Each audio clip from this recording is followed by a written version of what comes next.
Tuhan memberi ajaran kepada yang dikasihinya seperti seorang ayah kepada anak yang disayangi. Jangan menolak didikan Tuhan, jangan bosan terhadap peringatannya. Jangan meninggalkan kasih dan kesetiaan. Jangan menganggap diri bijak. Jangan melupakan pertimbangan dan kebijaksanaan. Jangan takut kekejutan yang tiba-tiba. Jangan menahan kebaikan ke orang-orang yang berhak menerimanya, padahal engkau mampu melakukannya.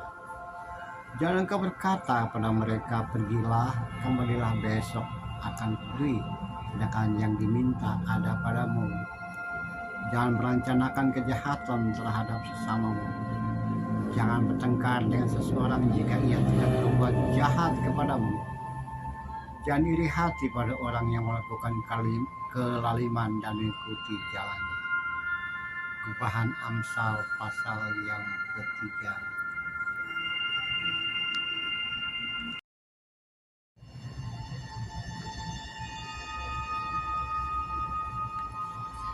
Renungan kita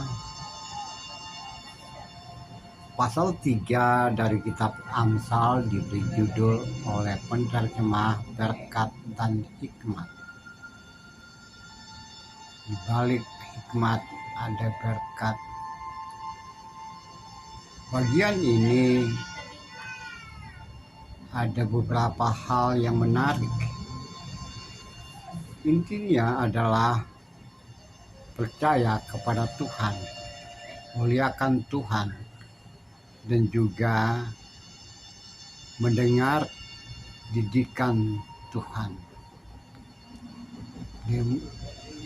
Firman Tuhan yang disampaikan oleh para nabi pada masa lalu ya kepada umat.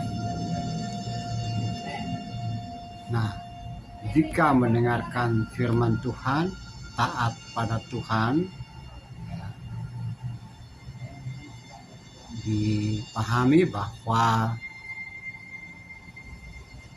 di balik pesan-pesan Tuhan tersebut ada hal-hal yang bersifat didikan, edukasi, binaan, bimbingan, dan juga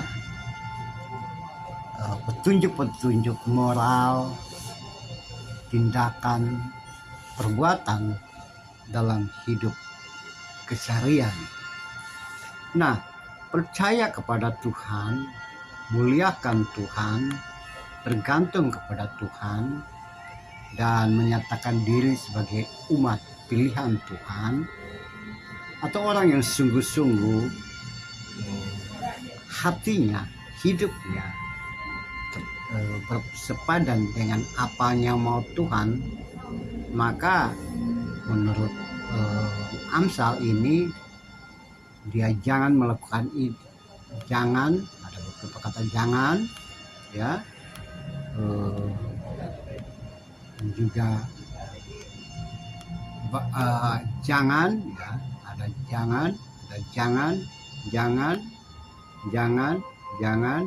ya, jangan. Ya.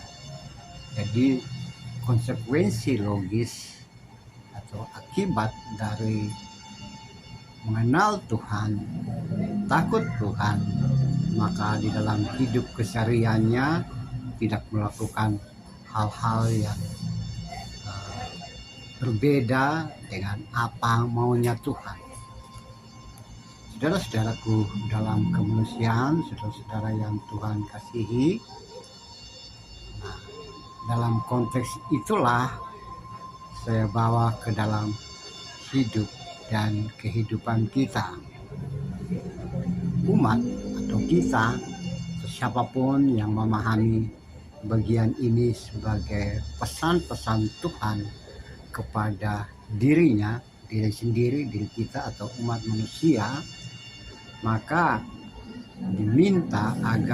Tuhan minta agar percaya kepada Tuhan dengan segenap hati dan tidak bergantung pada diri sendiri atau memuliakan Tuhan melalui kata, perbuatan, dan sikap hidup keseharian.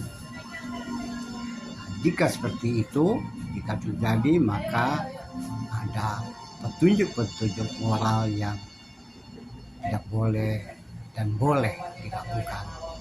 Misalnya, jangan meninggalkan kasih setia, ya, jangan menunda ketika menolong orang lain, ya, juga jangan melakukan hal-hal yang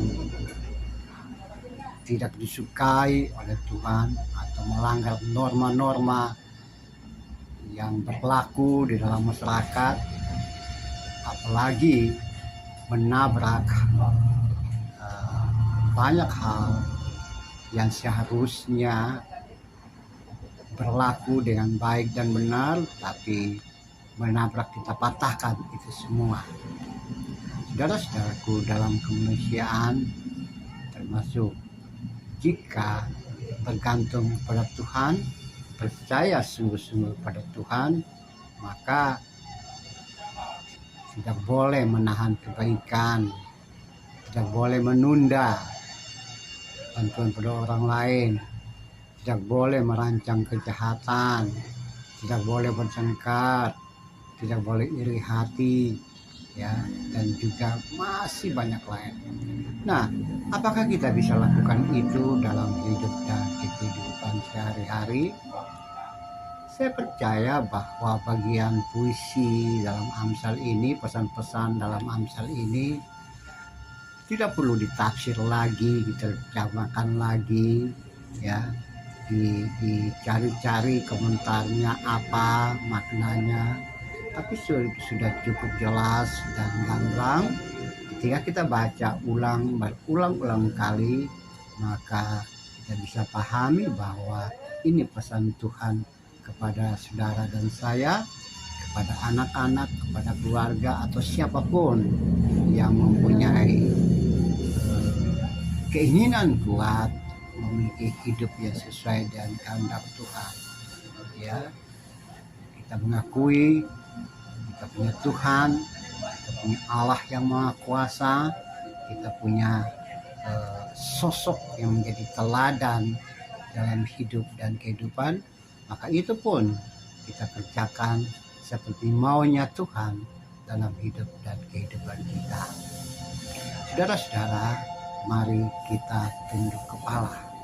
Tuhan, jadikan kami, jadikan saya sebagai orang yang sungguh-sungguh bergantung kepadamu.